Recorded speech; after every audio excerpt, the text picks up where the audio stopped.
So Taylor Swift, no surprise, is still getting clowned on for dating a racist white boy. No surprises there. The uproar continues, and now The Onion has started making fun of her. Which is funny because The Onion hasn't been relevant or funny in since Obama was in office. They have some, that's hit or miss. They said fans speculate who Taylor Swift might be talking about in new song, My Weird Little Racist Guy. And then they threw it back to an old article from 2018. Taylor Swift grateful for Kanye West controversy, taking the heat off of her new swastika tattoo. And then they gave her a swastika tattoo on her face. The memes about Taylor Swift being a Nazi have proliferated for many, many years simply because she looks so Aryan. She does look like what she looks like she's posted on all the Europa accounts.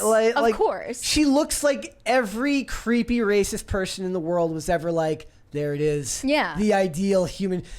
You might not like it, but this is this is peak human performance. Aside from that point, I saw people making fun of Taylor in some tweets that I wanted to read. One said, Lana Del Rey is for damaged girls. Taylor is for girls that have zero trauma, but think of everything as their trauma.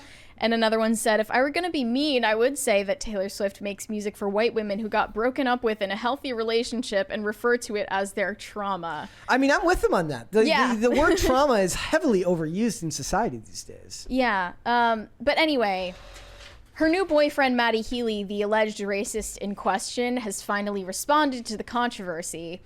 And he did so in an interview with The New Yorker.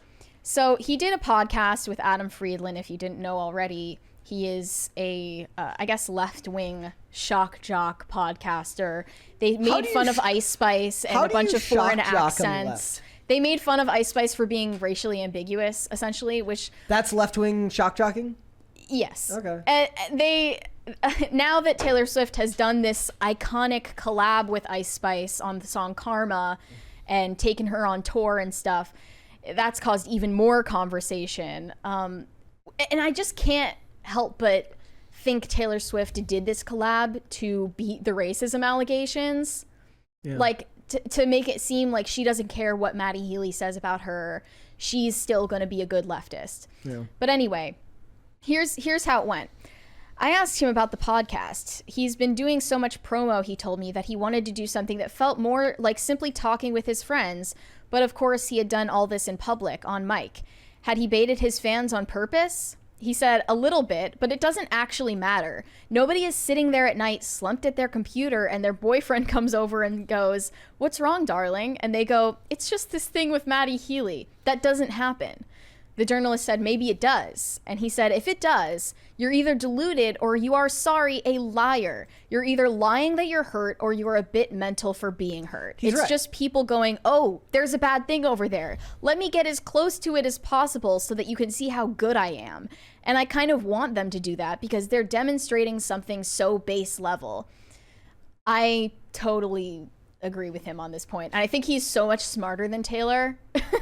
I think he's so much more like articulate and a better artist than Taylor. Yeah. But for some reason, he's exempting her from these sins, which she herself is guilty of. I can think of like a couple of reasons as to why he would forgive her. Yeah, I can too. Off the top of my head. And he also expressed in this interview that the right is better than the left at offering anxious young men a path for their floundering masculinity.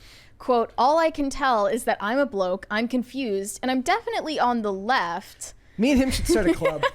You're in the confused blokes on the left club. That's was like last house on the left will be confused blokes on the left. That's what it'll be. Yeah. And I think he's more aware of the climate that pop stars are in right now than Taylor is. He said that you're expected to have this liberal aura as an artist today, but never actually be expected to take a political stance on anything. Or never say anything that could be received badly. I mean, I think he's miscalculating the use of the word liberal there. I think he means what he should say is leftist, because liberalism died a long time ago in Hollywood. But he followed it up saying that the right wing's appeal to men is dangerous. Ooh. He seemed suddenly self-conscious about saying that it's dangerous and said, I also Andrew really don't Tate. care that much, to be honest. I think he needs to start doing push-ups in front of Andrew Tate videos at his concerts now. Dude, there we go. I'm so down. And then the journalist said, it seems like you do care because you keep bringing it up. And he said, I do. That's a good point. It's, you know what he needs? It needs to be a very specific, it needs to be the Andrew Tate video where he's talking about Meghan Markle. Yeah, that one. Where he's talking about how he'll know that whether she's black or not when she cooks him chicken. Is that what it was? Yeah. She's whiter than me. She's whiter than me. Matty Healy makes other gestures like commentary on masculinity, which is salient. On stage, he also gets like a fake tattoo on his back that says, I'm a man. And he eats raw meat. He like eats raw steaks on stage. He should play Man, I Feel Like a Woman with Shania Twain. And it's because as a liberal man, you are expected to be more a weird imitation of a woman than a man. Yep. It's really funny when you watch like Hollywood movies and television shows where men actually act like men, but then they're like, but they're also emotional, like not like in other scenes they're emotional and outwardly, and they act outwardly, but then they're also stoic when they need to be, and it's not an actual representation of how guys are. You don't just swiftly move between those personality types based because you're not being written by a writer. Therefore, if you're stoic in one moment, you tend to be stoic most of the time, as opposed to somebody who just changes whenever the episode changes.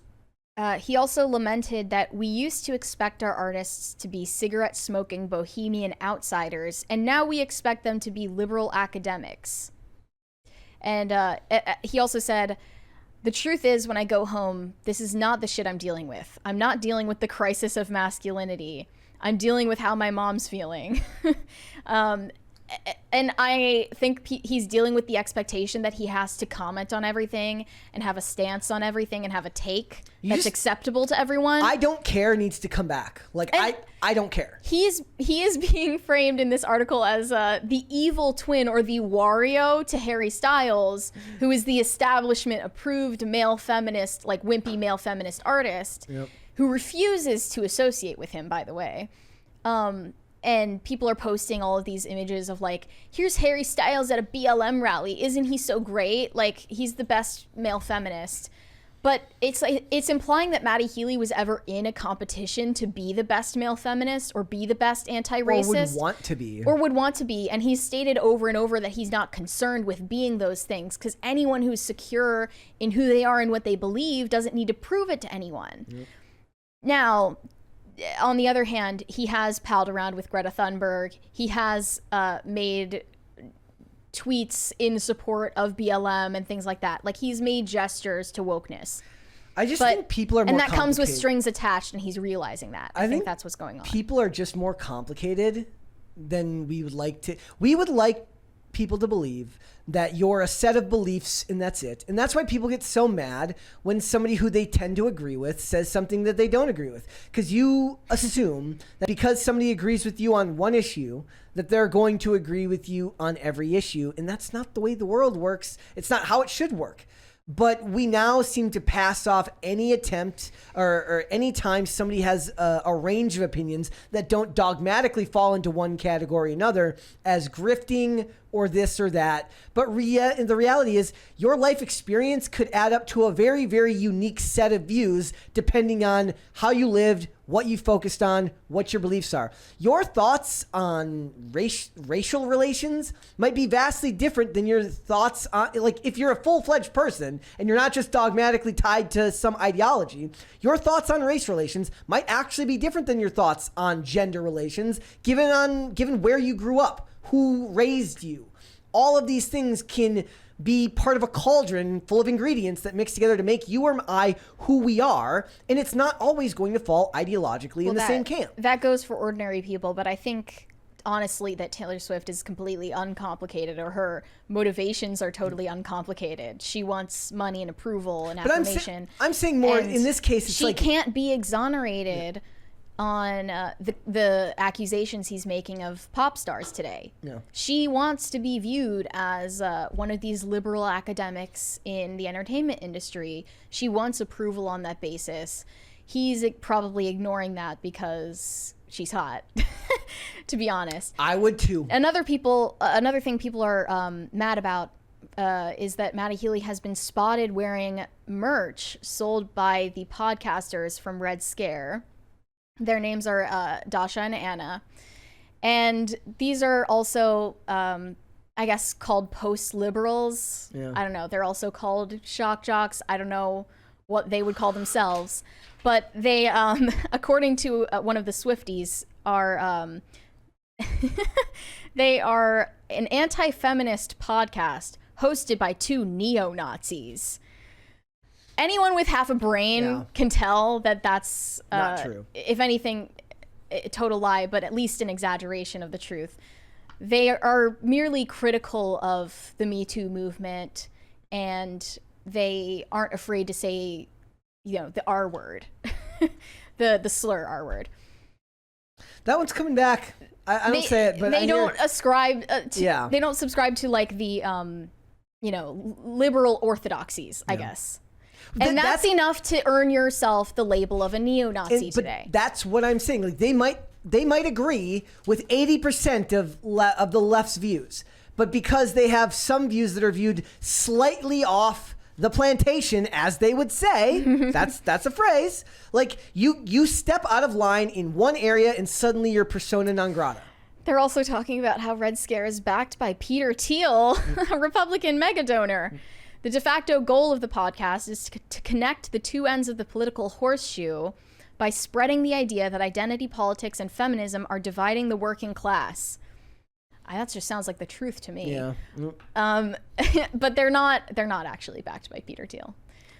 Do you think that feminism and all these things are dividing? And even the if they were, class? why do you give a fuck? That's something Andrew Tate said too. That he goes like, look, two rich guys on a yacht don't talk about race. They don't care. Like a black guy and a white guy on a yacht in Ibiza are not talking about race. They're talking about everything but that, right? Like these are wedge issues that are designed to divide the general population to keep them away from focusing on the things that really matter, which is like, look, at the end of the day, whenever we talk about all these issues, if you want to get political, you could say, yeah, the left and the right, if we're going that direction, both have their pet causes that they pretend to care about, but at the end of the day, they're both screwing you. Mm-hmm. I also wanted to end this discussion with a quote from Noel Gallagher. In this interview, Matty Healy said that Oasis needs to just grow up and reunite again. Just grow up and do it, will ya? And Noel Gallagher was extremely offended by that. He said about Matty Healy, oh, that effing slack-jawed F-wit. What did he say? He needs to go over how shit his band is and split up. That's the proper response if someone likes your music. Like, you're not, like, it's... I aspire to one day... matter so much that I can be like, how dare you want me to go back and work? He gives no F's. Like 10 years from now, Mary's like, Brett, you and Mary need to get back together and do a podcast again. Well, F you. You liked the show? You liked the show? Kick rocks, motherfucker. Well, he's probably just tired of hearing it. And they are getting back together. They are, yeah. Yeah, so good for them. He also, Noel Gallagher got like some controversy for saying that he doesn't believe in they, them, and non-binary stuff recently. So maybe he has more common ground with Matty Healy than you think. Yeah, he's just older and he's got money and he has no idea what's going. He is as unaware of the political climate as the makeup artist on The Little Mermaid, and they're all in their own little world together, and we love that. Like I do feel that sometimes where I'm like, I wish I didn't have to know or care about any of this crap. Mm-hmm. I do. I'm sure Matty Healy feels the same. I love it when somebody online just shares something that I know is offensive, but you can clearly tell that they don't know what they just said is going to piss off a bunch of people. Mm-hmm. Like that to me is even more endearing than the people who do it on purpose. Yeah. It's just like, oh, you don't get it. That's awesome. I'm happy for you. Genuinely. Yeah. Thanks for watching. Listen to full episodes of Pop Culture Crisis on Spotify. Keep up with us on social media and make sure you subscribe and ring that bell so you never miss the show. Bye, guys.